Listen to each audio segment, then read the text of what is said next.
So this talk is entitled Multi-Messenger Exploration of the Transient Radio Sky with LIGO. The presenter is Professor Alessandra Corsi from Texas Tech University. She is an associate professor in the Department of Physics and Astronomy. Her research focus is on time domain astronomy with emphasis on relativistic transients and gravitational wave physics.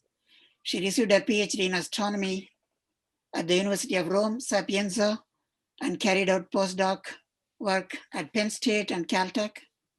In 2015, she received an NSF Career Award entitled Radio and Gravitational Wave Emissions from the Largest Explosions Since the Big Bang. She is a fellow of the Research Corporation for Science Advancement and L'Oreal UNESCO Italian National Awardee for Women in Science. As part of the LIGO scientific collaboration, she is a recipient of the Special Breakthrough Prize in Fundamental Physics, the Gruber Cosmology Prize, and the AAS Bruno Rossi Prize. In 2019, she was elected Fellow of the American Physical Society for major contributions to the discovery of both gravitational wave sources and their electromagnetic counterparts. In 2020, she was awarded Thamest O'Donnell Award for Science, and she received a TTU President's Excellence Research Professorship. Alessandra, please go ahead. Thank you very much for the really generous introduction. I'm starting to share my slides and hope you can all see them well. So before I start this talk about multi-messenger astronomy, I really wanted to thank most warmly the organizers of this meeting for inviting me here. Talking about multi-messenger astronomy cannot start without mentioning something which is very peculiar about astronomy per se. So let me spend just a few minutes here reminding you that astronomy is different from other sciences. So we cannot bring stars, black holes, and neutron stars in our lab. And so it is an observational science.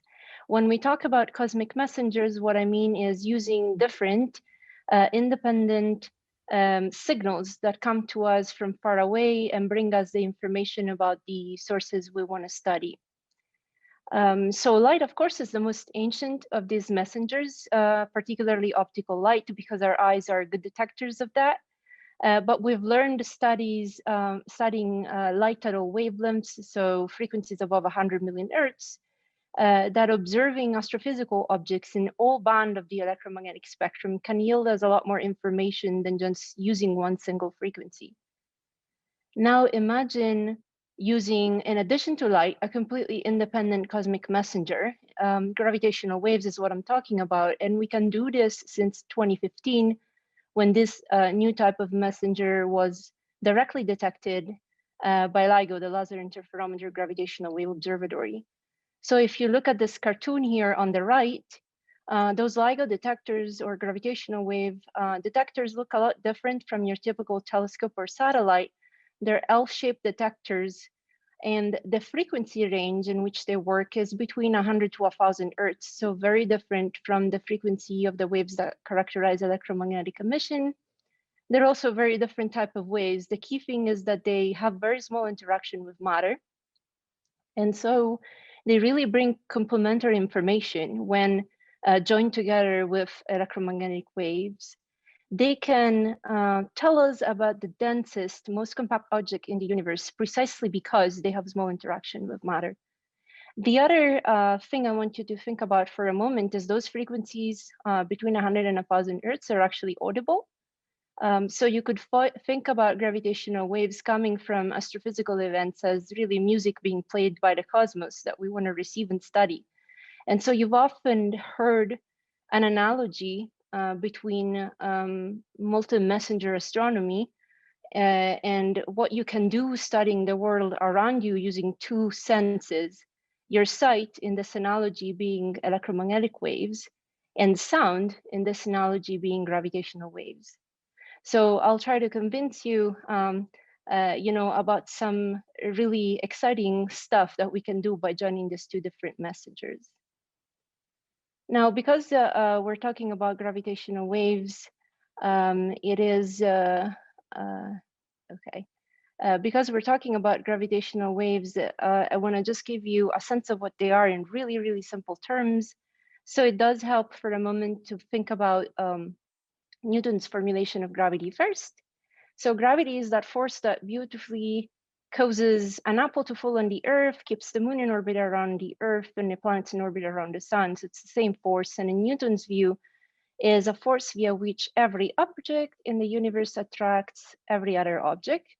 The force is inversely proportional to the distance between the objects squared. So in this view of gravity, then you ask yourself, how can an object in the universe know about the instantaneous position of every other object in the universe? And this brings to the problem of action at a distance that is beautifully solved in Einstein's view of gravity. So in Einstein's view of gravity, for example, you would explain the orbit of a planet around the sun not as trajectory being curved by an attractive force, gravity acting upon the planet because of the presence of the sun, but you would interpret that orbit as the natural path of that planet in a curved space-time. That space-time being curved because it is being bent by the massive sun. So you introduce the concept of space-time, and this solves the problem of action at a distance, because now in this space-time, you can imagine ripples. Similarly to waves on the surface of a pond, if you accelerate masses, you can create ripples in space-time called gravitational waves. Now, this type of waves are tiny, so you usually need to think about catastrophic events in our universe, such as a pair of neutron stars dancing around each other and then smashing with each other, in order to create gravitational waves that we can actually hope to detect here on the Earth. It is useful to ask yourself, what exactly is the effect that we are trying to measure when we want to detect a gravitational waves? And so I'll show you this really exaggerated movie. But if you were to have two black holes or two neutron stars dancing, spiraling towards each other and then smashing each other, the gravitational waves that would impact Earth would stretch it in one direction and compress it in the other, similarly to this, again, highly exaggerated movie I've shown here. So then it is this effect that you aim at measuring using ground-based gravitational wave detectors. And here are some beautiful photos of the ones that I work with. The LIGO Interferometer Gravitational Wave Observatory is really two detectors, one located in Livingston, Louisiana, and one in Hanford, Washington State. They're L-shaped. So each arm of these detectors is 4 kilometers long. In fact, they don't quite fit in the photo. And they have, we have thankfully really a network of those detectors on Earth now. Virgo is a 3 kilometer long, arm-long detector located in Italy. And now we also have Kagra in Japan, also with 3 kilometer long arms. So think about that stretching and compression that I told you before, that effect that we saw in the movie. So you can imagine now what happens when a gravitational wave hits one of those detectors. It is easy to focus on this cartoon on the top right. The gravitational wave will stretch one arm and compress the other, alternatively, creating this type of motion that you see represented there. So what you can do then to detect that is fire a laser beam inside your detector. You can use a beam splitter to send half beam, one in each arm, place mirrors at the end of each arm, reflect back that light from both of the arms and recombine it in an output photodetector. So if you make the two arms the same length, you can set your detector such that in the absence of a gravitational wave, in the output photodetector that you use to collect the interference pattern done from the light, you don't see anything. You put it on the dark range. Then in that case, when a gravitational wave passes and is coming in this animation here, orthogonal to the plane of this detector, the stretching and compression effect will change the interference pattern of light, And so you will start seeing this alternating light, dark as the output. So this is in very simple terms how we can measure those waves. Now the amplitude, h in this formula up here of those waves, as I said, is tiny. You really have to look at really massive catastrophic events that are causing acceleration of big charges. Usually you can quantify the amplitude of the wave h as a certain fraction, epsilon, of total energy in the system E being channeled into gravitational waves. And then the amplitude will scale as 1 over the distance to your source. The constant up front here, big G gravitational constant over c to the 4th, c speed of light, is very tiny. C is a very big number to the 4th power. The denominator makes this very small.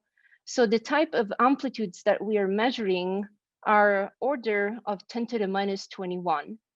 What this means is those amplitudes are proportional to that arm length difference that the gravitational waves cause in the detectors.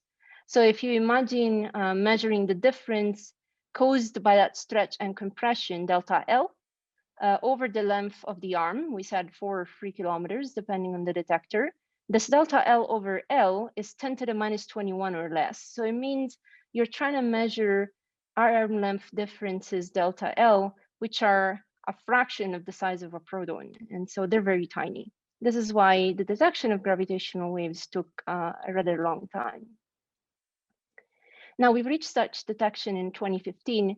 And so this cartoon graph here shows you how effective and amazing gravitational wave ground-based detectors have been in populating what we call the stellar graveyard, or shedding light on the most bizarre objects that are out there, such as black holes and neutron stars. So on the y-axis here, you see a scale. This is a scale of masses. So objects that are around 1 are as massive as our sun. Objects around 160 are 160 times more massive than our sun. And then each dot in this graph represent a compact object, either a black hole up here or a neutron star. The blue dots are all of the systems that LIGO has been detecting since 2015. And you typically see 2 dots connected via an arrow to a third dot. What that means is LIGO is most sensitive to these pair of compact objects spiraling around each other and then smashing each other. So you see in this graph, the 2 initial masses of the objects, they merge and they form a third black hole. And so that's the mass towards which the arrow points to. What we knew before LIGO started detecting gravitational waves in terms of black holes, it was represented with purple dots. So you can see now the black hole range here is much more densely populated. And in terms of neutron stars, the orange dots are what LIGO has brought us so far. The yellow dots are what we know from electromagnetic observations. So I'll give a few highlights to the black hole mass range, but then for the rest of my talk, I will focus to mass range that is down here, which involves neutron stars. So I certainly want to mention the event known as GW150914. This is gravitational wave event that happened in 14 September of 2015. It was a pair, as you can see, of about 30 solar mass black holes, which merged with each other and formed a black hole of about 60 solar masses. And this was awarded the 2017 Nobel Prize in Physics, this discovery. Since then, we've added many more systems. A couple of them are particularly interesting and were detected more recently in the latest observing run of these detectors. I will mention gravitational wave 190814. This is a system here. You can see there's one compact object, which we're not quite sure whether it was a neutron star or a black hole. It falls in that fuzzy dividing line between the heaviest neutron star we can theoretically predict of order 3 solar masses, and the heaviest black holes we've been able to probe, which have about 5 solar masses. And so it's one event that we call a mass gap event. plus definitely a heavier object in the black hole range, which merged and formed a third black hole. This system is very interesting because it started probing that mass gap regime. And then one very important system is also so-called GW190521. This, as you can see, created a remnant black hole after the merger, which is among the most massive seen so far. You can see a zoom in into this graph here.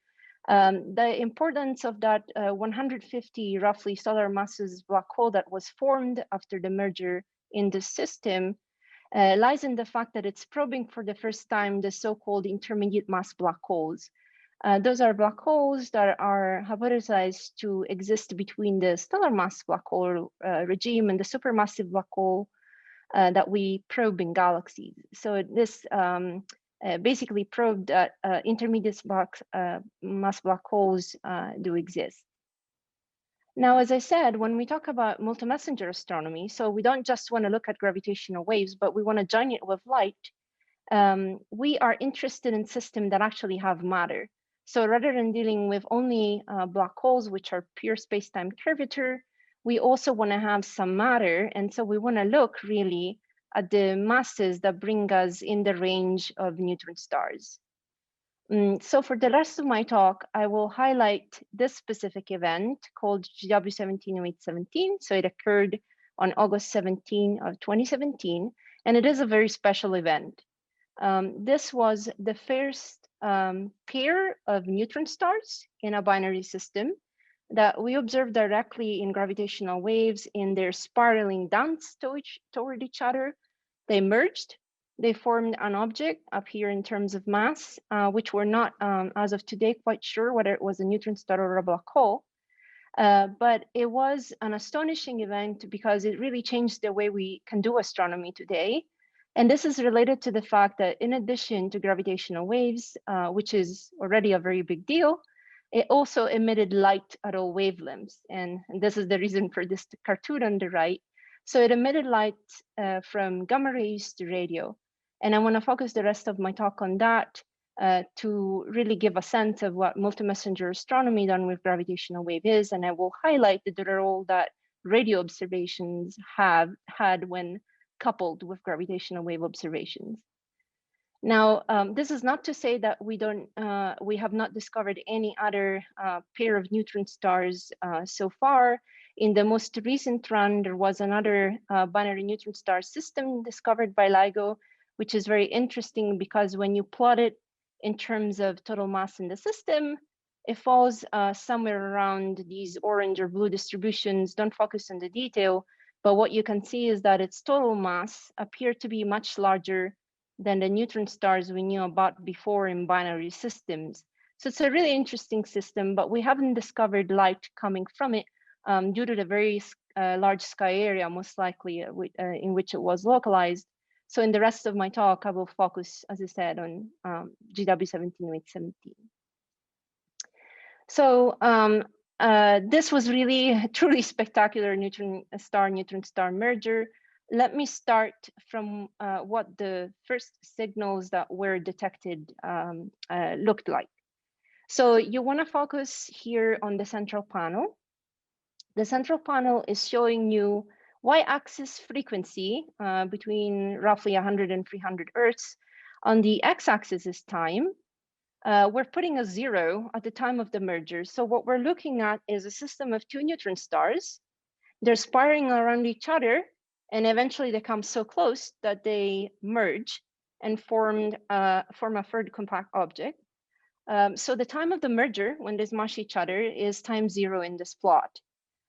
This track that you can see here is telling you how much power there is at each time and at a certain frequency. So what you can see is there's these two neutron stars dancing around each other. They're going faster and faster with time. And so their frequency in terms of gravitational waves increases with time until they merge. And that is time 0.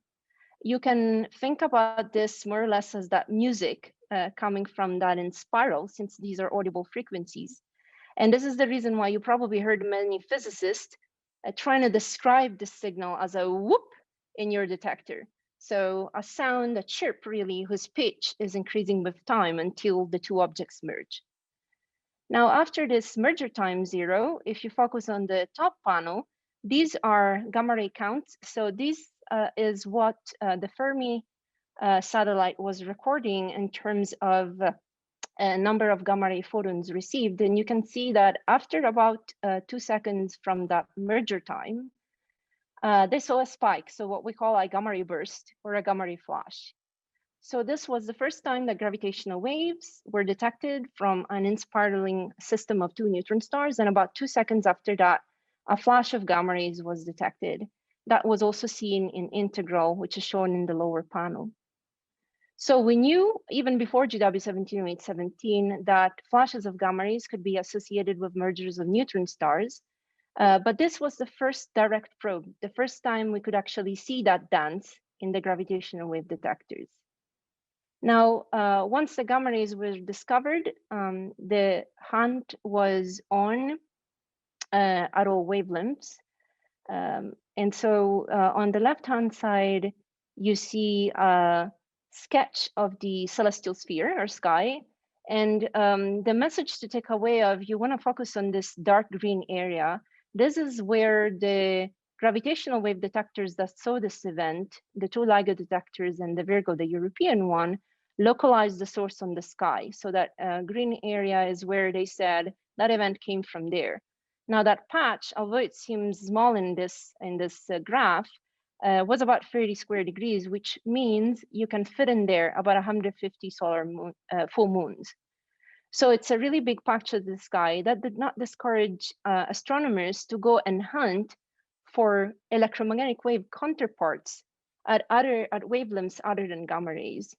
So in the optical in particular, came a really astonishing discovery about 12 hours after that merger. In the inset here, what you can see is that little dot of light, which wasn't there in observations taken 20 days before that merger. And that dot of light is very close to that bigger dot, which is the host galaxy where we think this binary neutron star merger occurred. On the right-hand side, you see a much nicer image of that galaxy from the Hubble Space Telescope. And the little dot there is an optical glow associated with this mashup of the 2 neutron stars. So the identification of the host galaxy led to a precise localization in the sky, much better than the gravitational wave 1, and to the measurement of the distance. So this event turned out to be about 140 million light years away from the Earth. And in this inset here, you see the glow, the optical glow coming from this event, and you can see it fades away in a matter of a few days. Although I won't spend much time describing what this optical emission was associated with, I should say that it really showed us that it was coming from a cloud represented schematically here of neutron-rich debris.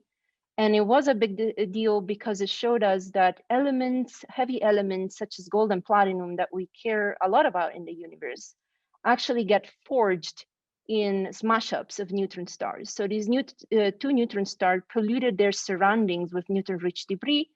And so heavy elements could form via a rapid neutron capture, and their decay powered this optical emission.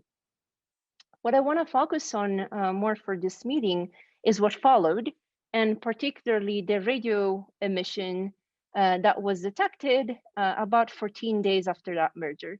So radio astronomers like me had to be very patient. There was also a simultaneous X-ray detection, which is shown in this image in blue. And what you're seeing, particularly in the radio here, is an image at 3 gigahertz, is the host galaxy there, that big dot, an unrelated source, which is always there, and then the position, the optical position of that neutron star merger, which does not show anything on September 1 here, and then shows a clear detection on September 7. The detection of radio emission from this cosmic smash-up of 2 neutron stars was achieved thanks to one of the most sensitive radio arrays we have on Earth, which is the Kargy-Jansky Very Large Array, which you see in a photo here. So we really owe to this detector that very early discovery of the radio glow. Now, why was it so important to see radio? And this cartoon scheme here is trying to give you a sense of that. So I said it wasn't unexpected at all that we should see gamma rays and electromagnetic emission from binary neutron star mergers. What was new is that we saw the actual dance in gravitational waves and then discovered light at all wavelengths. So we knew about the existence of gamma ray flashes in the sky. We had probed them at much larger distances. And we knew that those gamma ray flashes are coming from presumably neutron star mergers that, in addition to creating that neutron star debris around them, which gives rise to the optical emission, are thought to shoot out relativistic jets in the scheme here. That's the jet coming out of the neutron star merger. When you are aligned with the jet, so you happen to be along the jet axis here in Earth, you see a very powerful gamma ray signal, so a GRB. In this scenario, you would also most likely expect to see those gamma ray flashes also from not such a convenient location. So you might also be off axis, as we call it, so at an angle from the jet. And people had hypothesized that these type of signals should exist there and would show up as dimmer gamma ray bursts and should show up different features in their subsequent emission at other wavelengths. However, this type of signals were searched for about 20 years and never found. It was only with GW17-1817 that we realized what we were really looking at is the merger of two neutron stars observed in gravitational waves for the very first time. Then we observed optical coming from this cloud here, this isotropic cloud in this scheme that made the gold and the platinum. And then indeed a jet was shoot out, and what we saw was radio and X-ray emission from it. But it was key, the radio specifically was key in its properties, because those properties showed us that for the first time, we were not observing that jet aligned with it as all of the other systems we've had known before, but we were observing it from the side. And the important thing about observing such relativistic jets from the side is that you can now study their structure, something you're completely blind if you're just aligned with the core of the jet. If you are misaligned, it's like if you're trying to look at a light which is tilted rather than shined at your eyes, you can see behind it. And so you can study the interaction of these fast jets with the neutron-rich debris. Again, something we were never able to do before this discovery. So let me show you how radio observations in particular shed light on this. On the left-hand side here, you see a simulation of a jet. You can think about this as distribution of matter. This is the jet axis. And imagine it coming from this mashup of two neutron stars after their merger. They merge, they shoot out this jet. You can expect a distribution of matter with faster matter going along the jet axis, because that's a place that it's naturally more clean and free from debris. But there's going to be interaction of that jet also with the neutron-rich debris. So overall, you see the formation of wings. So these more orange and red colors here are at an angle from the jet axis. And if you look at this central panel, the right-hand side axis, y-axis, shows you the distribution of Lorentz factors. So this is telling you how fast matter is going as a function of angle from the jet axis. So the jet core is going really fast, but then you have a really long tail distribution of ejecta speeds as you move outward. So if you happen to be an observer off axis, not on axis, but off axis, you will first see the contribution of emission from these lower moving wings. And only after you wait enough time, you will see the contribution from the jet core. And this will tell you that the jet is not a simple cone, but it has a really structured distribution of matter and energy. So this is exactly what emission in radio showed. In this right-hand side plot, you see flux at 3 gigahertz versus time. So the 3 gigahertz photons that we received from this event as a function of time. The dots are the measurements. There's many more measurements now, but these are the important ones to make my point. And then in various colors here, you see theoretical predictions for the contribution of matter that is emitting at 3 gigahertz coming from different angles from the jet. So if you focus on the blue 1A, this is emission coming from the jet core as observed from an observer which is located off axis. And you can see it has a very sharp rise to a late time peak and then a sharp decay. What we have seen instead is a much shallower rise to that peak, and that demonstrated that we were observing contributions such as C and B in this plot here, coming from wings being associated with that jet, so from higher angular distance material. This was, again, the first time something like this was probed because we happened to have an off-axis view of this event. There were also several other important measurements made, particularly very long baseline interferometry techniques done in the radio were even able to probe the superluminal motion associated with this jet. So let me explain it in simple terms. Look at the central panel. Imagine this is the site where those two neutron stars mashed with each other. They launched our jet that we're talking about. But you are observing it, you're here on Earth, you're observing it from an angle. You're not aligned with the jet. So this jet is shocking material and emitting radio waves via synchrotron process. As it expands, the centroid of the radio emission that you see projected in the sky will move. Again, you're observing this from an off-axis angle, so you will see it moving if you wait enough time.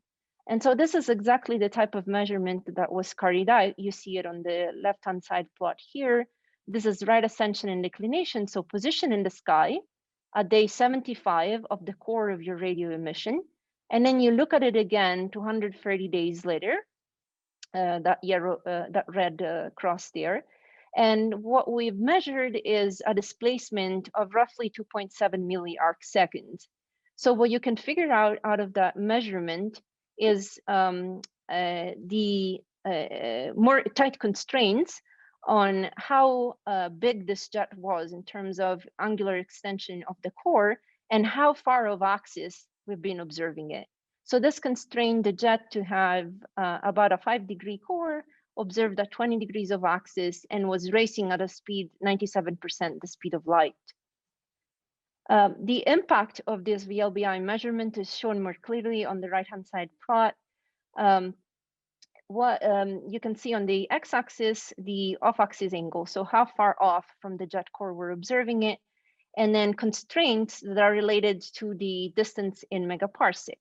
You can make a jet dimmer by putting it farther or observing it more off axis. So you can understand that there's degeneracy between how far the object is and how far off axis you're observing it. This degeneracy impacts also the gravitational wave observation in a much more serious way. In fact, is shown in these contours. The yellow contours show the uncertainty in distance and inclination angle constraints derived from the gravitational wave signal. The purple stuff is constraints that you get from radio waves observations only. So both the light curve that I've shown you before and this type of measurement of superluminal motion in the sky, that's the purple area. So now when you combine gravitational waves with radio waves, you see that you can shrink that degeneracy a lot. The reason why this is important is that if you can remove the degeneracy, and so the error basically that is on the distance, you can use joint gravitational wave and radio wave observations to do cosmology, and particularly to constrain the rate of expansion of our universe in H0 here, Hubble constant. It is estimated now that if we use gravitational waves and radio waves together, we need something like 15 more events like GW 170817 to resolve current tension in the measurements of H0. Well, if we had only gravitational waves, we would need 50-ish, 200 events, so many more. So this is a pretty important way in which radio observations have impacted the study of the sky done in gravitational waves. Now, I also want to mention briefly that this is not the end of the story. In this left-hand side plot, what you see is once again that gigahertz radio emission we observed from that jet that I've talked about, which the binary neutron star shoot out. It had wings. We observed it from off axis, so we saw this blue curve. The question is, what is happening now? So at very, very late times, once the jet has faded below detection level, you can ask yourself, is there a radio signal that I can observe from that more isotropic neutron-rich debris that generated the optical signal associated with the formation of golden pratinum?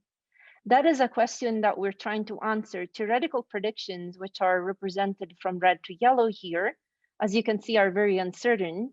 But the basic idea is if that neutron-rich debris has a distribution of speeds, it's not going to be as bright in radio, no way, as the jet. The jet is much faster. But if it has a distribution of speeds, it might have a tiny tail of material going at relatively or fast enough for it to produce substantial radio emission.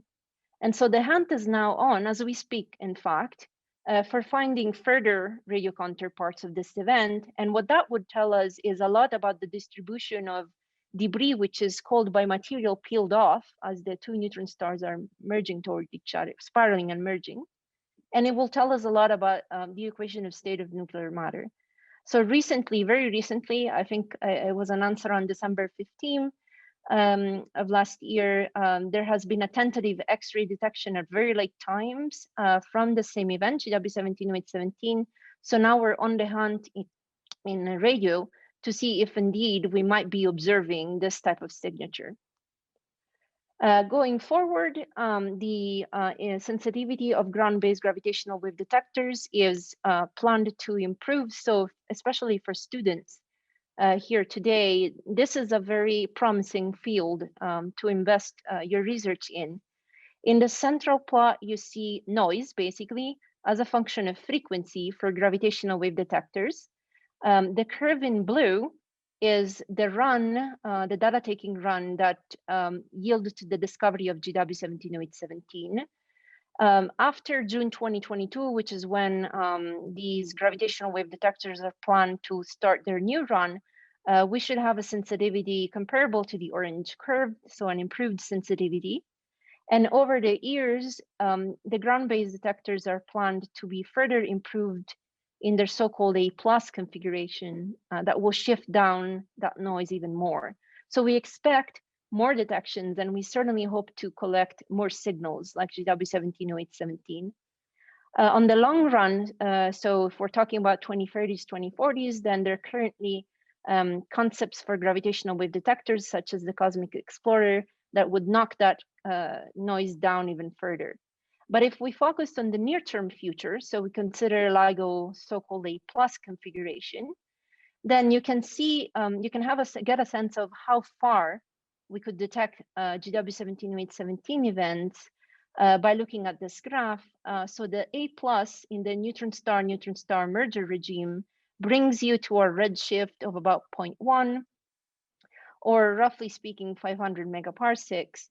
And the key point is, we know gravitational wave detectors are going to improve. Are we all set to also detect radio waves from all of these events?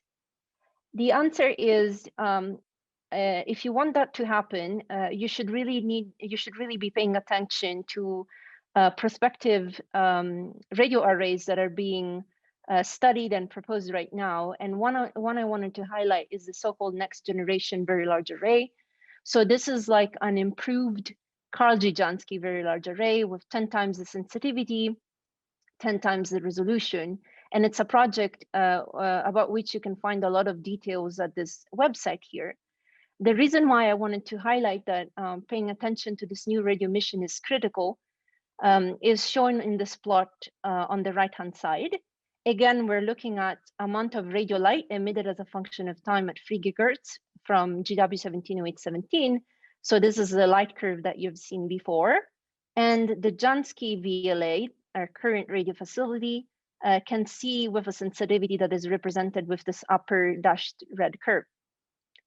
Now, if we place GW 170817 to the distance of the farthest system that something like LIGO A+ could see, this curve would shift down here because it's farther away.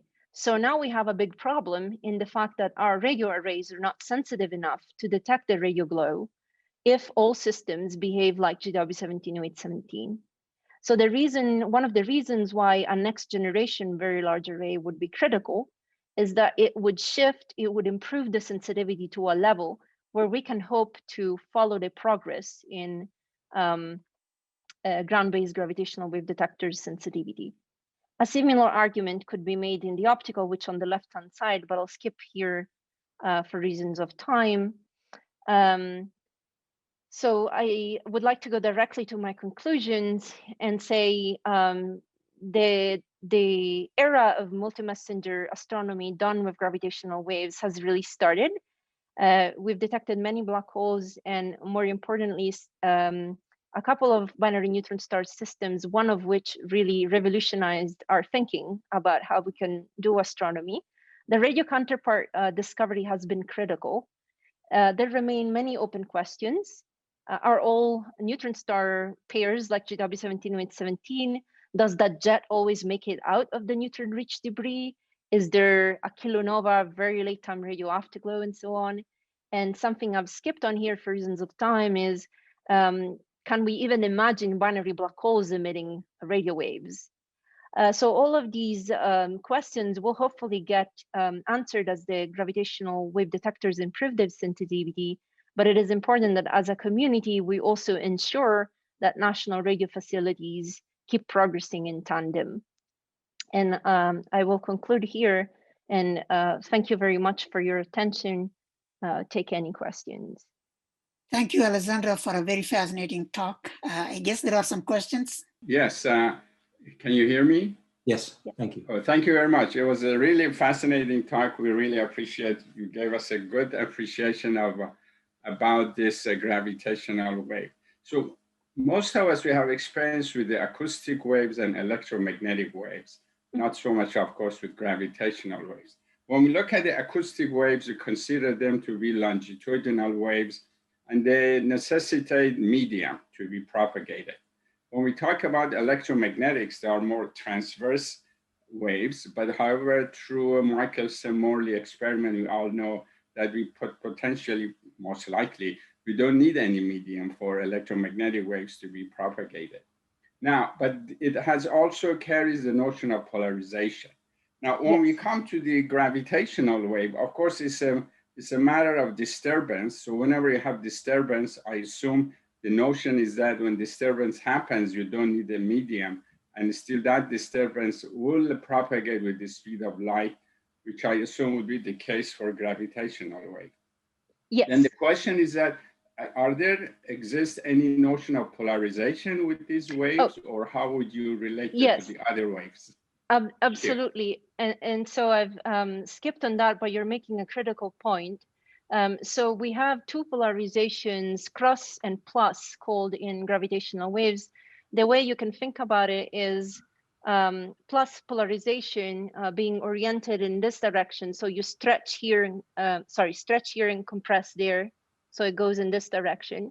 And a cross polarization is rotated compared to that.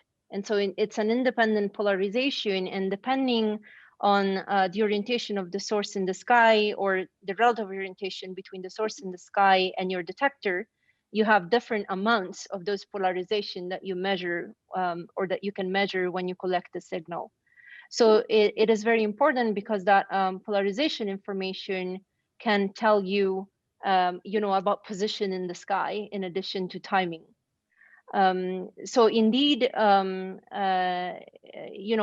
you're looking at, for example, a signal such as a jet, so a pair of neutron stars, they smash in their plane and they launch a jet. If you're observing that signal on axis, it would be circularly polarized.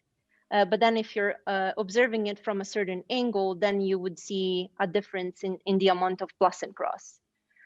So yes, there's definitely the notion of polarization.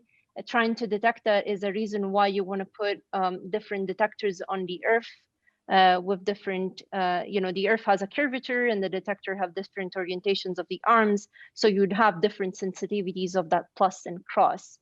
Of course, the amount to which you're able to detect that also depends on how strong the signal is. But that is certainly something that matters a lot in these measurements. I don't know if that addresses your question. Oh, yes, indeed. And maybe if I follow one thing quickly, you said in the beginning, the gravitational waves, apparently they don't interact with the matter, so they just can't get through. If that's the case, then how would they put signature on the Earth? If they don't interact, how would they affect? Yes, the way in which your first figure, right? Yes.